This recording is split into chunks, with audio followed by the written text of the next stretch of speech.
एगारस माता की कहानी। एक बूढ़ी माँ ने एक बार एकादशी का व्रत रखा। बड़ी ही भाव भक्ति से पूजा अर्चना की। उन्हें वृद्धावस्था में क्या बाधा थी। वे तो अपने पुत्र पौत्र की सुख सुविधा के लिए व्रत रखने लगी थी। वे दिन भर तो जरा कठोर मन करके अपनी प्यास को रोके रही।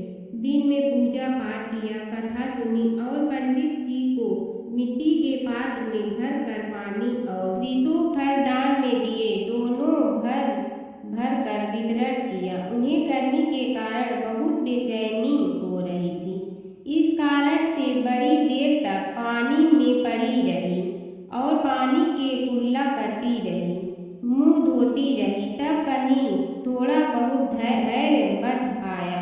धूप तो तेज पड़ ही रही थी, इस कारण बार बार मुंह सूख रहा था। बूढ़ी माँ बहुत बेचैन हो रही थी। एक बुढ़ापा और दूसरे एक भयंकर गर्मी।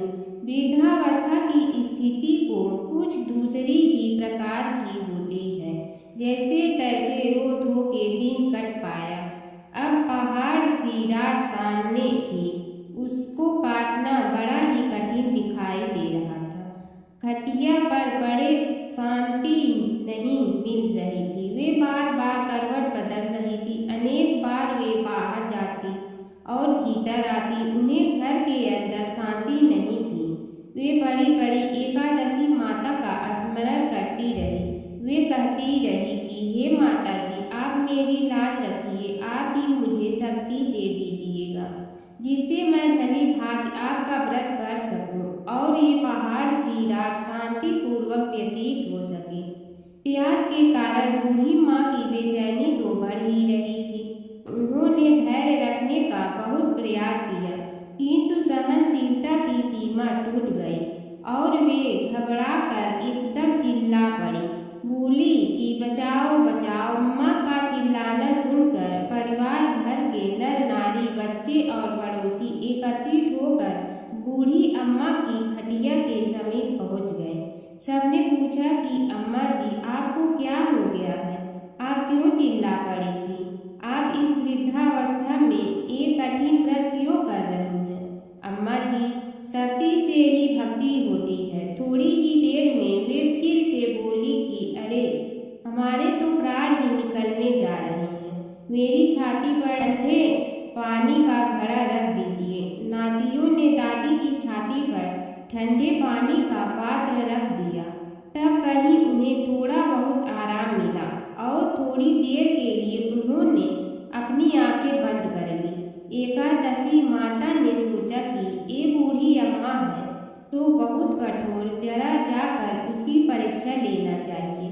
वे आधी रात को मुर्गा बनकर टेर लगाने लगी। मुर्गा की आवाज सुनकर दादी जल्दी से उठी और बाहर जाकर आसमान की ओर देखा, किंतु आसमान में कहीं उन्हें प्रातःकालीन तारा नहीं दिखाई दिया।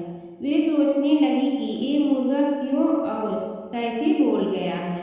उन्हें प्यास तो बढ़ ही रही थी। थोड़ा बहुत उनका मन भी विचलित होने लगा था, किंतु अंत में उन्होंने दृढ़ निश्चय किया कि मैं अब व्रत को पूर्ण करके ही छोड़ूंगी, चाहे भले ही मेरे प्राण निकल जाए। ये सोचकर फिर वे खटिया पर शिथिल होकर लेट गए। थोड़ी ही देर में एकादशी माता ने उनकी फिर से परीक्षा लेनी चाहिए।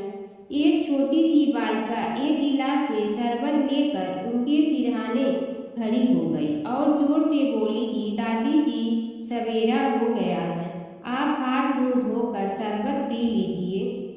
पहले तो शरबत का गिलास देखकर उनका मन ललचाने लगा, किंतु अचानक व्रत का स्मरण हो आया और उन्होंने सोचा कि मैं किसी भी प्रकार से अभी शरबत नहीं पी सकती हूँ और वे शांतिपूर्वक अपनी खटिया पर लेट गए। फिर थोड़ी ही देर में उन्हें ऐसा लगा कि जैसे किसी ने उन्हें पानी के कुएं में पटक दिया हो। वे बड़ी देर तक उस कुएं में हाथ पांव चलाती रही, किंतु उन्होंने अपने मुंह में पानी की एक बूंद भी नहीं जाने दी और वे दृढ़तापूर्वक अपना व्रत पालती रही। थोड़ी ही देर में न जाने कहां से सामने आग जलने के कारण प्राण निकलने लगे, किंतु बूढ़ी अम्मा का कुछ भी नहीं बिगड़ पाया।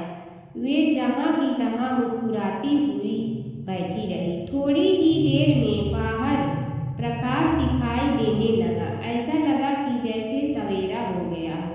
बूढ़ी अम्मा ने जब बाहर निकल कर देखा तो समझ गए कि अभी सवेरा होने में 3-4 घंटे की देरी है।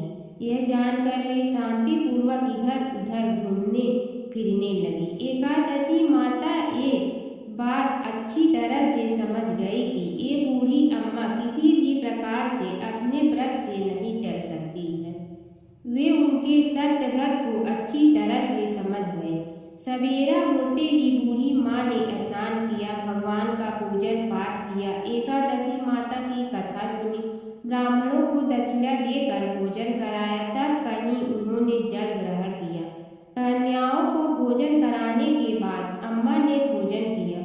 उस श्रेष्ठ व्रत के प्रताप से बूढ़ी अम्मा की आयु में वृद्धि हो गई। उनका घर परिवार हरा भरा हो गया। घर में अब उनके कोई अभाव नहीं रहता। वे हर तरह के सुख साधनों से संपन्न हो गए।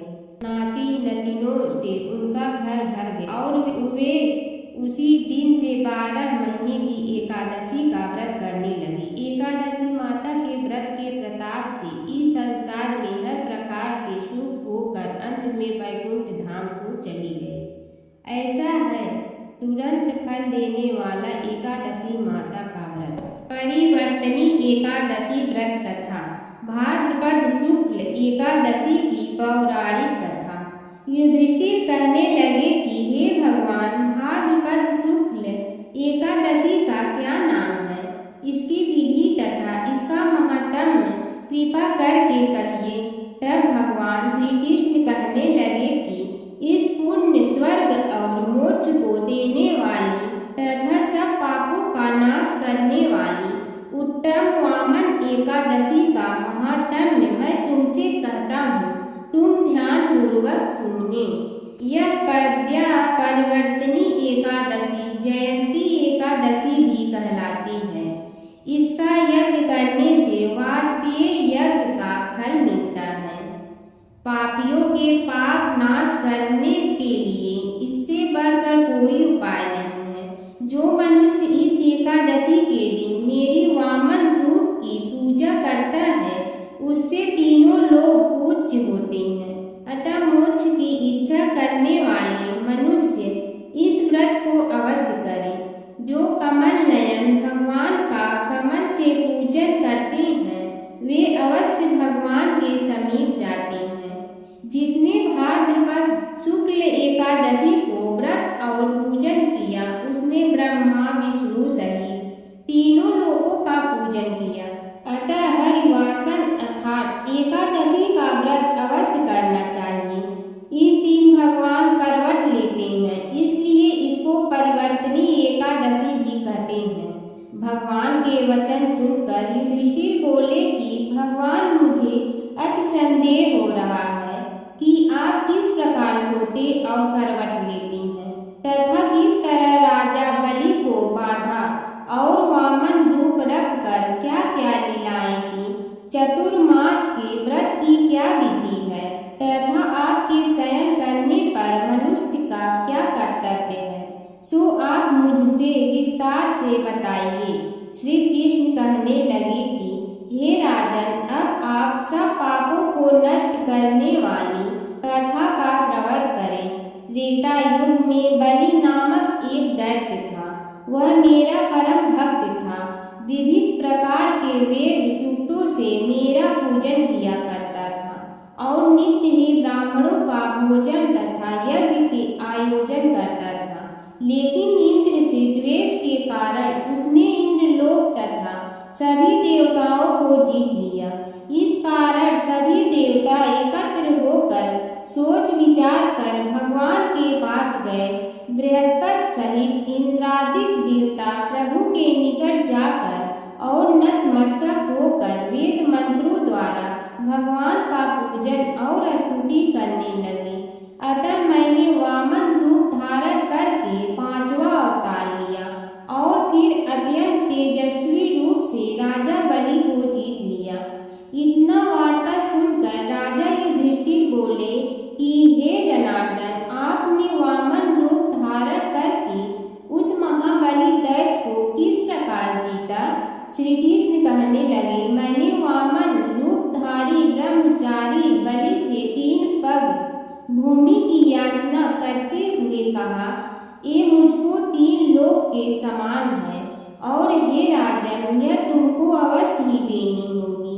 राजा बलि ने इसे तुच्छ याचना समझकर 3 पग भूमि का संकल्प मुझको दे दिया और मैंने अपने त्रिविक्रम रूप को बढ़ाकर यहाँ तक कि भूलोक में पद, भूलोक में जांघा, स्वर्गलोक में कमर, महलोक में पेट, जनलोक में हृदय, यमलोक में कंठ की स्थापना कर सत्यलोक में मुख, उसके ऊपर मस्तक स्थापित किया।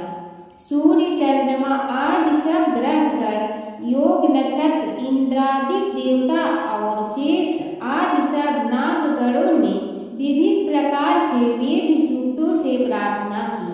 तब मैंने राजा बलि का हाथ पकड़कर कहा कि हे राजन, एक पद से पृथ्वी, दूसरे से स्वर्गलोक पूर्ण हो गए, अब तीसरा पग कहाँ रखूं?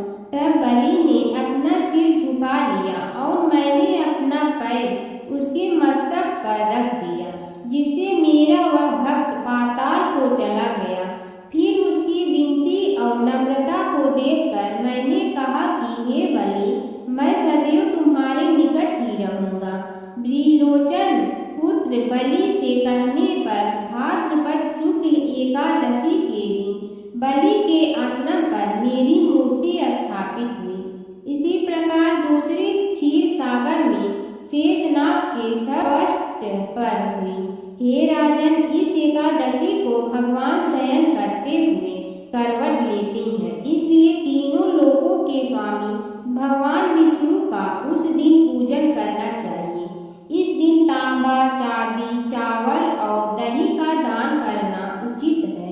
रात को जागरण अवश्य करना चाहिए। जो विधि पूर्वक इस एकादशी का व्रत करते हैं वे सब पापों से मुक्त होकर स्वर्ग में जाकर चंद्रमा के समान प्रकाशित होते हैं और यश पाते हैं।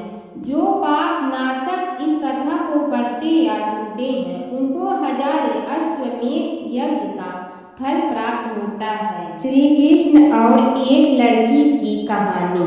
एक लड़की थी जो कृष्ण जी की अनन्य भक्त थी। बचपन से ही कृष्ण भगवान का भजन करती थी, भक्ति करती थी। भक्ति करते करते बड़ी हो गई। भगवान की कृपा से उसका विवाह भी श्री धाम वृंदावन में किसी अच्छे घर में हो गया। विवाह होकर पहली बार वृंदावन गए, पर नई दुल्हन होने से कहीं जा न सकी और मायके चली गई। और वो दिन भी आया जब उसका पति उसे लेने उसके मायके आया। अपने पति के साथ फिर वृंदावन पहुंच गए। पहुंचते पहुंचते उसे शाम हो गया। पति वृंदावन में यमुना किनारे रुक कर कहने लगा, देखो शाम का समय है, मैं यमुना जी में स्नान करके अभी आता हूँ। तुम इस पेड़ के नीचे बैठ जाओ और सामान की देख रेख करना पड़ेगा। मैं थोड़े ही समय में आ जाऊंगा। यही सामने ही हूँ, कुछ लगे तो मुझे आवाज दे देना। इतना कहकर पति चला गया और वह लड़की बैठ गई। अब एक हाथ लंबा घूंघट निकाल रखा है, क्योंकि गांव है, ससुराल है, और वहीं बैठ गई। मन ही मन विचार करने लगी कि देखो ठाकुर जी की कितनी कृपा है। उन्हें मैंने बचपन से भजन और उनकी कृपा से मेरा विवाह भी श्री धाम वृंदावन में हो गया। मैं इतने वर्षों से ठाकुर जी को मानती हूँ, परंतु अब तक उनसे कोई रिश्ता नहीं जुड़ा। फिर सोचती है ठाकुर जी की उम्र क्या होगी, लगभग 16 वर्ष के होंगे। मेरे पति 20 वर्ष के हैं, उनसे थोड़े से छोटे हैं, इसलिए मेरे पति के लिए छोटे भाई की तरह हुए और मेरे देवर की तरह, तो आज से ठाकुर जी मेरे देवर हुए। अब तो ठाकुर जी से नया संबंध जोड़कर बड़ी प्रसन्न हुई और मन ही मन ठाकुर जी से कहने लगी, देखो ठाकुर जी, आज से मैं तुम्हारी भाभी और तुम मेरे देवर हो गए। अब वो समय आएगा जब तुम मुझे भाभी भाभी कहकर पुकारोगे। इतना सोच ही रही थी, तभी एक 10-15 वर्ष का बालक आया और उस लड़की से बोला, भाभी भाभी। लड़की अचानक अपने घर से बाहर आई और सोचने लगी, वृंदावन में तो मैं नई हूँ, ये भाभी कहकर कौन बुला रहा है। नई थी इसलिए घूंघट उठाकर नहीं देखा कि गांव के किसी बड़े बूढ़े ने देख लिया तो बड़ी बदनामी होगी। अब वह बालक बार बार कहता, पर वह उत्तर न देती। बालक पास आया और बोला, भाभी नेक अपना चेहरा तो दिखाओ। अब वह सोचने लगी, अरे ये बालक तो बड़ी जिद कर रहा है, इसलिए कस के घूंघट पकड़ कर बैठ गए कि कहीं घूंघट उठाकर देख न ले। लेकिन उस बालक ने जबरदस्ती घूंघट उठाकर चेहरा देखा और भाग गया। थोड़ी देर में उसका पति आ गया।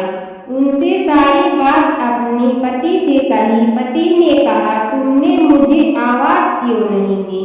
लड़की बोली, वह तो इतने में भाग गया। पति बोला, चिंता मत करो, वृंदावन बहुत बड़ा थोड़े ही है। कभी किसी गली में खेलता मिल गया तो हड्डी पसली एक कर दूंगा, फिर कभी ऐसा नहीं कर सकेगा। तुम्हें जहाँ भी दिखे मुझे जरूर बताना।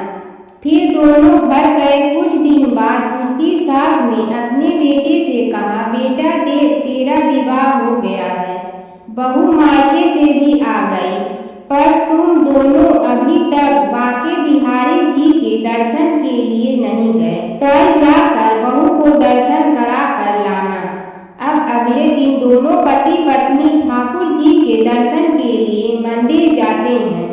मंदिर में बहुत भीड़ थी। लड़का कहने लगा, देखो तुम स्त्रियों के साथ आगे जाकर दर्शन करो, मैं भी आता हूँ। अब वह आगे गई पर घूंघट नहीं उठाती। उसे डर लगता, कोई बड़ा बूढ़ा देखेगा तो कहेगा, नई बहू घूंघट के बिना घूम रही है। बहुत देर हो गई। पीछे से पति ने आकर कहा, अरे बावली, बिहारी जी सामने हैं, घूंघट काहे नहीं खोली। घूंघट ना खोलेगी तो दर्शन कैसे करेगी। अब उसने अपना घूंघट उठाया और जो बाके बिहारी जी की ओर देखा तो बाके बिहारी जी की जगह वही बालक मुस्कुराता हुआ दिखा। तो एकदम से चिल्लाने लगे, सुनिए, जल्दी आइए। पति पीछे से भागा आया। बोला, क्या हुआ। लड़की बोली, उस दिन जो मुझे भाभी भाभी कहकर भागा था वह बालक मिल गया। पति ने कहा, कहाँ है। अभी उसे देखता हूँ। तो ठाकुर जी की ओर इशारा करके बोली, ये रहा, आपके सामने ही तो है। उसके पति ने जो देखा तो वो आश्चर्यचकित रह गया और वहीं मंदिर में ही अपनी पत्नी के चरणों में गिर पड़ा। बोला, तुम धन्य हो, वास्तव में तुम्हारे हृदय में सच्चा भाव ठाकुर जी के प्रति है। मैं इतने वर्षों से वृंदावन में हूँ, मुझे आज तक उनके दर्शन नहीं हुए और तेरा भाव इतना उच्च है कि बिहारी जी के तुझे दर्शन हुए। बोलो जय श्री राधे कृष्ण। जय जगदीश हरे स्वामी, जय जगदीश हरे। भक्त जनों के संकट क्षण में दूर करे। ओम जय जगदीश हरे। जो ध्यावे बल पावे, दुख बिनते मन का। सुख संपत्ति घर आवे, कष्ट मिटे तन का। ओम जय जगदीश हरे। मात पिता तुम मेरे, शरण कहूँ किसकी। तुम बिन और न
हरे तन मन धन